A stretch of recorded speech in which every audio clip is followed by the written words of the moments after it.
தமிழகமெங்கும் கிளைகள் கொண்ட Annamalai institute of hotel management and hospital management படிப்பில் சேர்வதற்கான அட்மிஷன் நடைபெறுகிறது. வேலூர் மாவட்டம் குடியாத்தம் பகுதியில் இயற்கை விவசாயிகள் கூட்டமைப்பின் சார்பில் தனியார் பள்ளியில் பாரம்பரிய அரிசி மற்றும் உணவு திருவிழா சிறப்பான முறையில் நடைபெற்றது.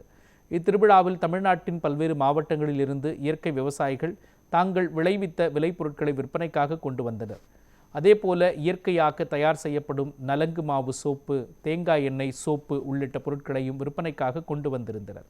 மேலும் பாரம்பரிய அரிசி வகைகளான காட்டு யானம், கருப்பு கவனி உள்ளிட்ட பல்வேறு அரிசி வகைகள் மற்றும் சிறுதானிய வகைகள், அதேபோல பூக்கள் மற்றும் மரங்களால் ஆன அழகு சாதன பொருட்கள் இயற்கையான முறையில் விற்பனை செய்யப்பட்டது. காலை 9 மணி முதல் இரவு 8 மணி வரை நடந்த இந்த நிகழ்ச்சியில் 5000த்திற்கும் மேற்பட்ட மக்கள் வருகை தந்து தங்களுக்கு தேவையான இயற்கை வேளாண்மை விளைபொருட்களை வாங்கிச் சென்றனர்.